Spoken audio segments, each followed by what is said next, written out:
Arat Hashem, le Zohar de ce matin, dédié par Madame Sylvia Derry, le Nishmat sa mère, Lisa Batrana. Dit le Rabbi Shimon Bar Yochai, Echa Yashva Badad. Cette semaine, le Zohar il va parler de la Megillat Echa, le scroll de Echa, parce qu'on s'approche vers la semaine de Tisha B'Av. Toujours Parashat Devarim, elle tombe dans la semaine de Tisha B'Av. Okay? Et là, le Megillat Echa, le scroll de Echa, commence par le mot Echa Yashva Badad. Pourquoi Echa? On dit, la Gemara dit, quand quelqu'un écrit un livre, toujours il faut appeler le livre quelque chose qui fait insinuation à son prénom ou à son nom. Okay? Comme ça, hein, si quelqu'un le vole, le livre, il a une siman. Parce qu'avant, il y avait des gens qui volaient les livres. Qu'est-ce que c'est voler les livres? Les gens écrivaient des livres, ils leur volaient le livre, et après ils mettaient un nom à eux, et ils imprimaient le livre comme si eux, ils l'ont écrit. Okay? Et ça arrivait très courant. Alors, on dit toujours dans un livre, quand tu appelles le livre d'un certain nom, tu l'appelles avec un siman de ton prénom. Ton prénom. Maintenant, Echa, c'est Rachet Tevot. Ani, Irmia, Cohen, Aanatoti. Qui a écrit le scroll d'Echa? Irmia.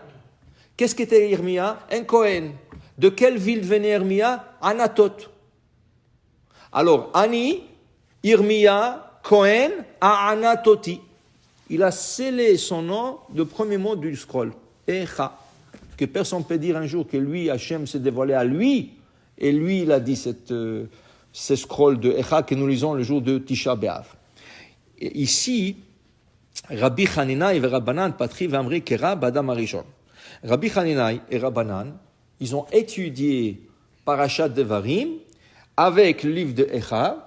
Ils ont dit, Echa, l'histoire de Echa, c'est l'histoire d'Adam Arishon. Ils font une comparaison. Mashvim, ben mashikra babayt Arishon, bachurban abayt, im Adam Arishon.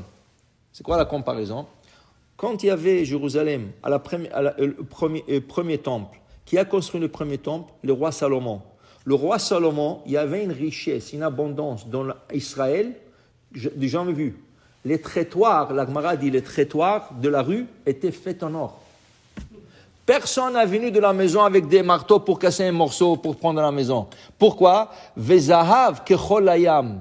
L'or était comme le sable au bord de la mer. Il y avait tellement de l'or, parce que le goïm de toutes les nations, ils venaient donner de l'or au roi Salomon. Mais il y avait tellement, l'or était jeté par terre. Personne ne touchait. Tu sais, c'est quand tu n'as pas, tu ramasses. Quand il y a, tu ne fais pas attention. Mais il y avait tellement de l'or et de l'argent, la Gemara dit c'était jeté par terre. Et les gens, qu'est-ce qu'ils faisaient à l'époque du roi Salomon? Ils étudiaient la Torah toute la journée. Ils n'avaient rien à faire avec l'or. Ils prenaient un livre, ils avaient un figuier, ils avaient Geffen, ils avaient une vigne, et ils allaient étudier la Torah. L'or et l'argent, ce n'était pas important. Okay? Jusqu'à que le Beth Amikdash, malheureusement, a été détruit. Tout cet or et argent est parti en Babylone. Okay? Premier temple. Okay? La même chose, il dit Adam Arishon. Adam Arishon, il avait le bonheur qui n'existe pas. D'abord, où est-ce qu'il était? Il était au paradis. Gan Eden. Il était au Gan Eden. Le Malachim venait lui retirer son manger. La Midrash, il dit Malachim ayubaim machinim la'ochel Adam Arishon. Il lui préparait à manger. Okay? Il lui donnait à boire. Il sortim lo anavim. Simlo yain, il lui redonnait à boire. Quel Gan Eden noya, Adam Arishon. Waouh. Okay? Et qu'est-ce qui est arrivé? Il est venu le Nahash. Le serpent est venu. Il a commencé à parler à Hava, petit à petit, jusqu'à il lui a causé la faute d'aller manger et goûter Metz Adaat. Okay? Et qu'est-ce qui est arrivé? Hachem lui a dit, Lo Shama Atali, tu m'as désobéi, out. Sors. Okay? Même chose. Beth Amikdash Arishon, Hachem leur a donné une abondance, je vous ai donné l'or et l'argent, regardez là, tout ça.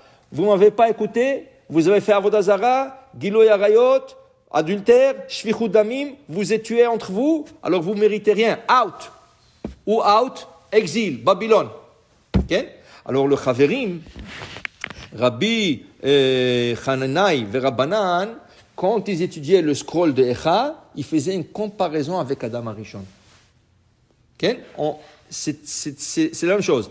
Qui veut dire, les situations reviennent, mais ceux qui jouent le rôle sont différents.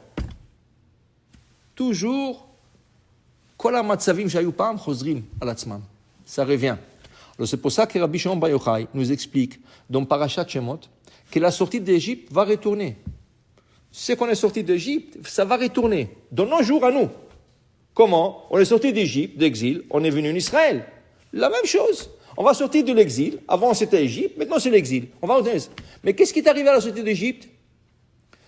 4/5 du peuple ne voulait plus sortir. 4/5, 80% du peuple, on dit non, top là nous. On est bien ici, wow, les enfants sont à l'école, moi j'ai mon travail, je viens de payer mon hypothèque. Tu crois que je vais aller en Israël maintenant? Mais je ne suis pas fou, j'ai travaillé toute ma vie pour ça. 4/5 du peuple d'Israël ne voulait pas sortir d'Égypte. Quand Mashiach il va venir, dit Rabbi Shimon Bar Yochai, 80% des Juifs ne voudront pas retourner en Israël. Tu comprends? L'histoire répète sur elle-même, les personnages sont différents. Mais c'est exactement la même chose. Okay? Tout ce qui est arrivé à Israël pendant des années va se refaire à la fin, et ça va être. Et malheureusement, qu'est-ce qui est arrivé? Tous ceux qui ne voulaient pas sortir, ils sont restés, ils sont morts en Égypte. Okay? Rien que ceux qui sont sortis, le 20% qui sont sortis, c'est eux qui vont aller en Israël. Okay?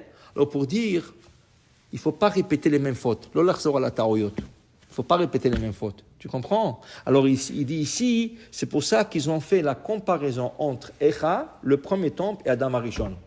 C'est la même histoire exactement, différents personnages. Alors pour vous dire, il faut apprendre de les leçons et de ne pas faire les mêmes erreurs. Comme ça, on a le mérite de participer dans la Géoula. Baruch Adonai La'olam. Amen ve Amen.